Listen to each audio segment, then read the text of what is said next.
दोस्तों, ये कहानी है आम्रपाली और महात्मा बुद्ध की। आम्रपाली बौद्ध काल में वैशाली के वृज्रसिंह की इतिहास प्रसिद्ध लिच्छवी राजनृत्यांगना थी। इनका एक नाम अम्पली या अम्पलिका भी है। आम्रपाली अत्यंत सुंदर थी और कहते हैं जो भी उसे एक बार देख लेता वह उस पर मुग्ध हो जाता था। अजातशत्रु उसके प्रेमियों में था और उस समय के उपलब्ध साहित्य में अजातशत्रु के पिता बिंबिसार को भी गुप्त रूप से उसका प्रणयार्थी बताया गया है। आम्रपाली को लेकर भारतीय भाषाओं में बहुत से काव्य, नाटक और उपन्यास लिखे गए हैं। एक बार की बात है, महात्मा बुद्ध अपने शिष्यों के साथ घूमते हुए वैशाली नगरी में पहुंचे। वैशाली को उस समय 16 महाजनपदों में एक महत्वपूर्ण जनपद माना जाता था, जिसकी ख्याति दूर दूर तक फैली हुई थी। यह नगरी परम वैभवशाली और हर तरफ से संपन्न थी। महात्मा बुद्ध के आने की बात पूरे नगर में फैलते देर न लगी। जिसे जब पता चलता वह तभी उनसे मिलने पहुंच जाता और उनके उपदेश सुनकर खुद को भाग्यशाली समझता। बुद्ध का चरित्र ही ऐसा प्रभावशाली था कि उनसे प्रभावित हुए बिना कोई नहीं रह सका। उस नगर की गणिका और राजनर्तकी आम्रपाली भी बुद्ध से मिलने की इच्छुक थी।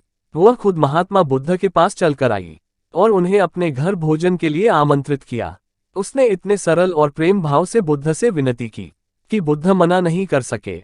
जब ये बात उनके शिष्यों को पता चला कि महात्मा बुद्ध ने एक गणिका का आमंत्रण स्वीकार किया है, तो सबने इसका विरोध किया। महात्मा बुद्ध ने बड़ी सरलता से अपने शिष्यों से कहा, मैंने तो उसकी प्रेम भावना देखी। उसने जिस भावना से मुझे बुलाया है वह बिल्कुल पवित्र और निश्चल था।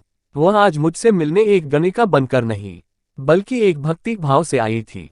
फिर भला मैं कैसे उसका आमंत्रण स्वीकार न करता, वह चाहे एक वेश्या हो या फिर कोई सन्यासी। यथासमय बुद्ध आम्रपाली के घर भोजन के लिए गए।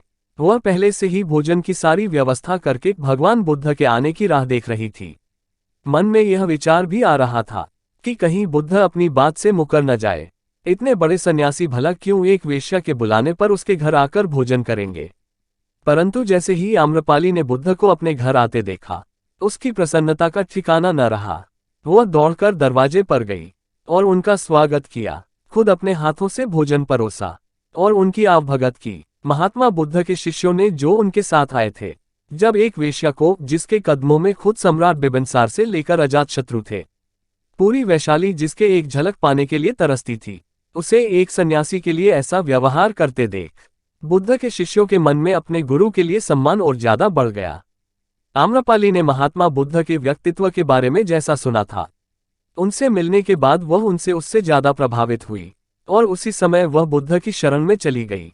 अपनी सारी संपत्ति वह बौद्ध मठ के नाम करके आजीवन भिक्षुणी बन गई। दोस्तों, आपको ये कहानी कैसी लगी हमें कमेंट करके बताएं। वीडियो को लाइक कीजिए और अपने दोस्तों को शेयर कीजिए। चैनल पर नए हैं तो सब्सक्राइब कीजिए।